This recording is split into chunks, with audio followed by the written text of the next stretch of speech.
Video start ஆகிறதுக்கு முன்னாடி ஒரு சூப்பரான அனௌன்ஸ்மெண்ட் இருக்கு. நம்ம சேனல் 27K சப்ஸ்கிரைபர்ஸை தாண்டனால ஒரு கிவ் அவே கான்டெஸ்ட் ஒன்று நடத்த போறோம். அதுக்கு பேரு கமெண்ட்-a-thon. இந்த கான்டெஸ்ட் ஆனது இன்னைக்கு தொடங்கி 15 நாட்களுக்கு நடக்கும். அதாவது அக்டோபர் 15 இருந்து அக்டோபர் 31 வரைக்கும். இந்த இடைப்பட்ட டைம்ல நம்ம யூடியூப் சேனல்ல இருக்க வீடியோஸ்க்கு யார் அதிகமான கமெண்ட்ஸ் கொடுக்குறாங்களோ அதுல 2 பேருக்கு நம்ம கிவ் அவே கொடுக்க போறோம். அதாவது அதிகமா கமெண்ட் பண்ண முதல் 2 நபர்களுக்கு முதல் நபருக்கு 1000 ரூபாய் வொர்த்தான அமேசான் கிஃப்ட் வவுச்சரும், இரண்டாவது நபருக்கு 500 ரூபாய் மதிப்பிலான அமேசான் கிஃப்ட் வவுச்சரும் நம்ம கொடுக்க போறோம். இந்த கான்டெஸ்ட்டுக்கு சில சின்ன ரூல்ஸ்கள் இருக்கு. முதல் ரூல், ஒரே வீடியோல நீங்க தனி கமெண்டா 3 கமெண்ட்டுக்கு மேல நீங்க பண்ணக்கூடாது. ஆனா ஆல்ரெடி கமெண்ட் பண்ணிருப்பாங்க இல்லையா, அவங்க கிட்ட கான்வர்சேஷன் பில்ட் பண்ற விதமா நீங்க எத்தனை கமெண்ட் வேணாலும் பண்ணலாம். ரெண்டாவது ரூல், இந்த வீடியோட டிஸ்கிரிப்ஷன்ல நம்மளோட டெலிகிராம் ஐடியும் இருக்கு, இன்ஸ்டாகிராம் ஐடியும் இருக்கு. இது ரெண்டையும் நீங்க ஃபாலோ பண்ணிடணும். அது மூலியமா தான் நான் வின்னர்ஸை கான்டாக்ட் பண்ணி அவங்களுக்கு அந்த கிஃப்ட் வவுச்சரை கொடுப்பேன். நம்ம சேனல்ல ஷார்ட்ஸோட சேர்த்து மொத்தமா 108 வீடியோக்கள் இருக்கு. அதுல எந்த வீடியோக்கு வேணாலும் நீங்க கமெண்ட் பண்ணலாம், இன்க்ளூடிங் ஷார்ட்ஸ். இந்த கான்டெஸ்டோட வின்னர்ஸ் யாருன்றதை நான் நவம்பர் 1 ரிலீஸ் ஆகிற வீடியோல நான் அனௌன்ஸ் பண்ணுவேன். அதுக்காக இப்பவே கமெண்ட் பண்ண போயிடாதீங்க. இந்த வீடியோ ஒரு ரொம்ப முக்கியமான வீடியோ. இந்த வீடியோ ஃபுல்லா பார்த்துட்டு அதுக்கப்புறமா நீங்க கமெண்ட் பண்ண போங்க.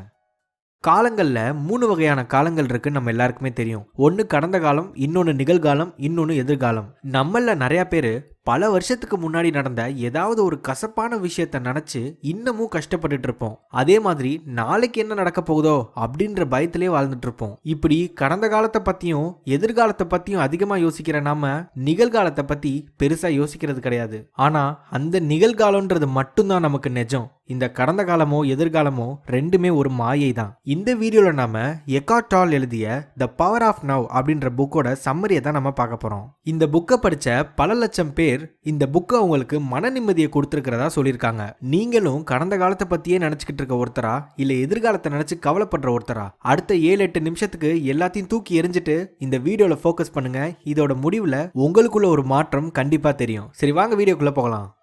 த இல்யூஷன் ஆஃப் டைம்.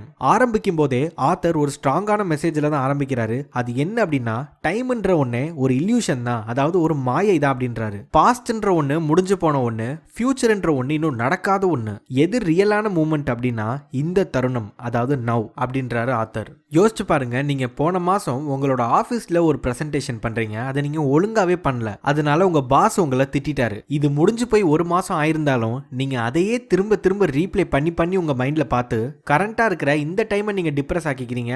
அது மட்டும் இல்லாம அதையே நினைச்சு ஃபியூச்சர்ல வர பிரசன்டேஷனையும் நீங்க கோட்டை விட்டுறீங்க. இது ஒரு லூப்பாவே நடந்துகிட்டே இருக்கும். ஆத்தர் என்ன சொல்றாரு அப்படின்னா, இதனால நீங்க மெயினான எனர்ஜியான மென்டல் எனர்ஜியை நீங்க இதுல லூஸ் பண்ணிடுறீங்க அப்படின்றாரு. அடுத்த தடவை நீங்க தனியா இருக்கும் போது உங்களுடைய தாட் பாஸ்டுக்கோ இல்ல ஃபியூச்சருக்கோ போச்சுன்னா நீங்க உங்களையே ஒரு கேள்வி கேட்டுக்கங்க, இப்போ உள்ள இந்த நொடியில ஏதாவது தவறு இருக்கா, இதையே நான் யூஸ் பண்ணிக்க கூடாது அப்படின்னு சொல்லிட்டு உங்களுடைய தாட்டை பாஸ்ட்ல இருந்தோ இல்ல ஃபியூச்சர்ல இருந்தோ புடிச்சு கரண்ட்டுக்கு இழுத்துருங்க. அடுத்ததா ஆத்தர் சொல்ற விஷயம் the ego and its tricks. The power of now புக்ல சொல்லியிருக்க ஒன் ஆஃப் த இம்பார்ட்டன்டான கான்செப்ட் என்னன்னா ஈகோ. இங்க ஆத்தர் ஈகோன்னு எதை மென்ஷன் பண்றாரு அப்படின்னா, உங்களை அடுத்தவங்க கூட கம்பேர் பண்ண வைக்கிற இல்ல அடுத்தவங்களை ஜட்ஜ் பண்ண வைக்கிற, உங்களை நீங்களே இன்ஃபீரியராவோ இல்ல சுப்பீரியராவோ நினைக்க வைக்கிற அந்த ஒன்றை தான் ஈகோன்றாரு. இன்ஃபீரியர்னா நீங்க உங்களையே தாழ்வா நினைச்சுக்கிறது, சுப்பீரியர்னா என்னன்னா நீங்க உங்களே பெரிய ஆளா நினைச்சுக்கிறது. உதாரணத்துக்கு சோசியல் மீடியால நீங்க ஒரு போஸ்ட் போடுறீங்க, அதுக்கு நீங்க எதிர்பார்த்த அளவுக்கு லைக்ஸ் வரல. இப்ப இந்த ஈகோ உங்களை எப்படிலாம் யோசிக்க வைக்கும்னா,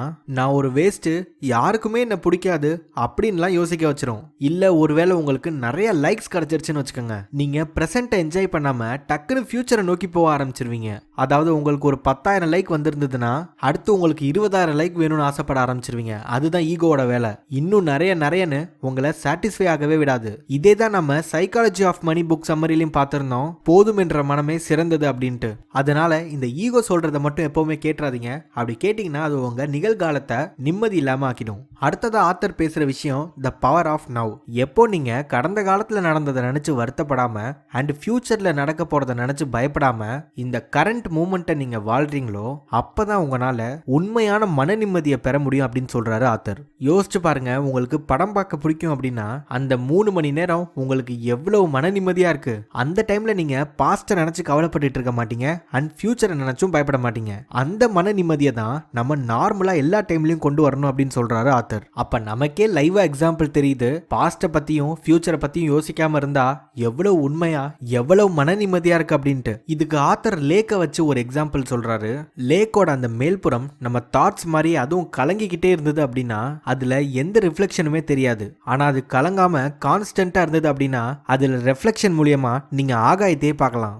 அதே மாதிரி தான் நம்ம மைண்டும் தேவையில்லாத தாட்ஸ்னால அது கலங்காம இருந்தது அப்படின்னா நம்மனால ஒரு கிளாரிட்டியை மன நிம்மதியை அடைய முடியும் அப்படின்னு சொல்றாரு ஆத்தர். அடுத்ததா அவர் பேசுறது சரண்டர் அண்ட் அக்செப்டன்ஸ் பத்தி. இதுவும் இந்த புக்ல ஒன் ஆஃப் த இம்பார்ட்டன்ட் லெசன்னே சொல்லலாம். இதுல ஆத்தர் என்ன சொல்றாரு அப்படின்னா, உங்களால கண்ட்ரோல் பண்ண முடியாத சுச்சுவேஷன்ல நீங்க அந்த பிரசன்ட் மூமெண்ட்ல உங்களை நீங்க சரண்டர் பண்ணிடணும் அப்படின்னு சொல்றாரு. உதாரணத்துக்கு நீங்க ஒரு இம்பார்ட்டன்டான மீட்டிங் அட்டெண்ட் பண்றதுக்காக போயிட்டு இருக்கீங்க, அப்ப டிராபிக் ஜாம் ஆயிடுது. அப்ப நீங்க கோவப்பட்டு எனக்கு மட்டும் ஏன் இப்படிலாம் நடக்குது அப்படின்னு யோசிச்சாலும் அந்த டிராபிக் ஜாம் கிளியர் ஆக போறது கிடையாது. டிராபிக் ஜாம் நார்மலா எப்படி கிளியர் ஆகுமோ அதே மாதிரி தான் கிளியர் ஆகும். ஆனா நம்ம அதுக்குள்ள நம்ம மண்டைக்குள்ள பல டிராபிக் ஜாம்களை உருவாக்கி ரொம்ப டிப்ரெஸ் ஆயிட்டு இருப்போம். அதனால ஆத்தர் என்ன சொல்றாருன்னா, அந்த மாதிரி கண்ட்ரோல் இல்லாத சிச்சுவேஷன்ல அந்த பிரசன்ட் மூமெண்ட்ல நீங்க உங்களை சரண்டர் பண்ணிடணும். சரண்டர் பண்ணிட்டு வேற இன்னைக்கு உங்களுக்கு என்னெல்லாம் பிளான் இருக்கோ அதெல்லாம் யோசிச்சு எப்படி மாடிஃபை பண்ணலாம் இந்த டிராபிக் ஜாம்னால அப்படின்றத நீங்க யோசிக்க ஆரம்பிக்கலாம். இது ஒரு பிராக்டிஸா நம்ம கடைபிடிச்சிட்டு வந்தோம் அப்படின்னாலே நம்மளே கிரியேட் பண்ற சஃபரிங்ஸ்ல இருந்து நம்மளால தப்பிக்க முடியும். அதனால கண்ட்ரோல் இல்லாத சிச்சுவேஷன்ல உங்களை சரண்டர் பண்றதுன்றது ரொம்ப முக்கியம். அடுத்ததா ஆத்தர் பேசுற விஷயம் லெட்டிங் கோ ஆஃப் பெயின். இங்கே ஆத்தர் பெயின் பாடி அப்படின்ற ஒரு கான்செப்டை இன்ட்ரோடியூஸ் பண்றாரு. அவர் என்ன சொல்றாரு அப்படின்னா, இந்த பெயின் பாடின்ற ஒண்ணு எல்லாருக்குள்ளயும் இருக்கும். அந்த பாடிக்குள்ள தான் முன்னாடி நமக்கு நடந்த எல்லா இமோஷனல் பெயின் எல்லாமே அங்க வாழ்ந்துகிட்டு இருக்கும். அண்ட் கரண்டா நடக்கிற சில சினாரியோஸ் அதை ட்ரிகர் பண்ணுச்சு அப்படின்னா அது வெளியே வந்துடும். எக்ஸாம்பிளுக்கு உங்க ஃப்ரெண்டு சில விஷயம் பண்ணது உங்களுக்கு பிடிக்கல, ஆனா அதை நீங்க கடந்து போயிடுறீங்க. இதே மாதிரி பல மாசங்களா அவர் பண்ற சில விஷயங்கள்லாம் உங்களுக்கு பிடிக்கல, உங்களுக்கு அது கஷ்டமா இருக்கு, ஆனாலும் நீங்க எதுவுமே சொல்லாம அதை உங்க மனசுக்குள்ளே வச்சுக்கிறீங்க. இப்ப கரண்டா உங்க ஃப்ரெண்டு ஏதாவது ஒரு சின்ன தப்பு தான் பண்ணிருப்பாரு, அப்ப நீங்க அவுட் பஸ்ட் ஆகி அவரை போட்டு ரொம்ப கத்திருவீங்க. அதுக்கு காரணம் அவர் இப்ப பண்ண தப்பு கிடையாது, இவ்வளவு நாளா பண்ண எல்லா விஷயங்களையும் நீங்க மனசுக்குள்ள வச்சிருந்தது தான். இதை தான் அன்சால்வ்டு பெயின் சொல்றாரு.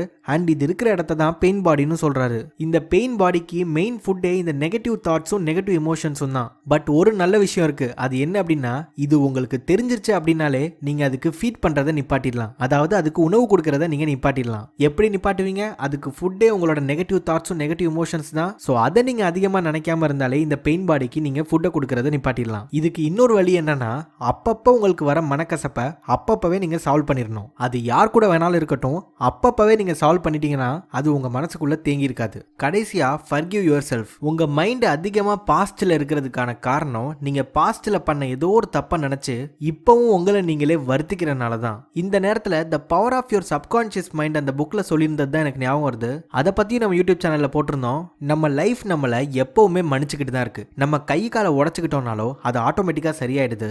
நம்ம ஏதாவது கூர்மையான ஒரு பொருள்னால நம்மளை கிழிச்சுக்கிட்டோம் அப்படின்னா நம்ம ஸ்கின்னை இன்னொரு ஸ்கின் ரீப்ளேஸ் பண்ணிடுது. இப்படி நம்ம பண்ற தப்பு எல்லாத்தையுமே நம்ம லைஃப் நம்மளை ஃபர்கிவ் பண்ணிக்கிட்டு தான் இருக்கு. ஆனா அதை தான் நம்மனால நமக்கு பண்ண முடியல. என்னைக்கோ நம்ம பண்ண தப்ப நினைச்சு இப்பவும் வருத்தப்பட்டு இருப்போம். சயின்டிஸ்ட் எல்லாம் என்ன சொல்றாங்க அப்படின்னா, ஒவ்வொரு 11 மாசத்துக்கும் ஒரு தடவை நம்ம உடம்புல இருக்கிற ஒவ்வொரு செல்லுமே ரீப்ளேஸ் ஆகுது. பிசிக்கலாவும் சரி சைக்காலஜிக்கலாவும் சரி. அதாவது டெக்னிக்கலா 11 மாசத்துக்கு முன்னாடி இருந்த நீங்க இப்ப இருக்கிற நீங்க கிடையாது. அப்படி பார்த்தா ஒவ்வொரு 11 மாசத்துக்கும் ஒரு தடவை நம்ம மறுபடி பிறக்கிறோம். அப்படி இருக்கும்போது நம்ம ஏன் பல வருஷத்துக்கு முன்னாடி பண்ண தப்ப நினைச்சு இப்பவும் சஃபர் ஆயிட்டு இருக்கணும்? அந்த தப்ப பண்ணவங்க 11 மாசத்துக்கு முன்னாடியே இறந்துட்டாங்க. அப்படி இருக்கும்போது இப்ப கரண்டா இருக்கிற இந்த இன்னசென்ட்டான இந்த மைண்டையும் உடம்பையும் நம்ம ஏன் கஷ்டப்படுத்தணும்? இதை யோசிச்சாவது உங்களை நீங்களே மன்னிக்கணும். இதை பண்ணிட்டீங்கனாலே நீங்க பாஸ்ட்ல இருந்து பிரசன்ட்டுக்கு வந்துருவீங்க. சோ இதோட இந்த புக் சம்மரி முடியுது. இப்ப நாம பார்த்த விஷயங்களையே எது உங்களை அதிகமா யோசிக்க வச்சது அப்படின்னு சொல்லிட்டு கமெண்ட்ல பண்ணுங்க. அதை தெரிஞ்சுக்க நான் ரொம்ப ஆர்வமா இருக்கேன். இந்த புக்கை நீங்க வாங்கி ஃபுல்லா படிக்கணும்னு நினைச்சீங்கன்னா டிஸ்கிரிப்ஷன்ல லிங்க் இருக்கு. தமிழ்ல இருக்கு, இங்கிலீஷ்ல இருக்கு. நீங்க அதை யூஸ் பண்ணி வாங்கிக்கலாம். அண்ட் இந்த மாதிரி நிறைய யூஸ்ஃபுல்லான புக் சம்மரிஸ் ஆல்ரெடி நம்ம யூடியூப் சேனல்ல போட்டிருக்கோம். அதுக்குன்னு ஒரு பிளேலிஸ்டே கிரியேட் பண்ணியிருக்கேன். அந்த பிளேலிஸ்ட்டுக்குள்ள போய் பார்த்தீங்கன்னா எல்லா புக் சம்மரியும் இருக்கு, அதை நீங்க கேட்கலாம். அண்ட் கடைசியா இந்த வீடியோ பிடிச்சிருந்தது அப்படின்னா லைக் பண்ணுங்க, ஷேர் பண்ணுங்க. மறக்காம ஒயிட் போர்ட் நேஷனுக்கு சப்ஸ்கிரைப் பண்ணி அந்த பெல் ஐக்கானையும் கிளிக் பண்ணிக்கோங்க. அப்பதான் நான் போடக்கூடிய ஒவ்வொரு வீடியோவும் உங்களை நோக்கி வரும்.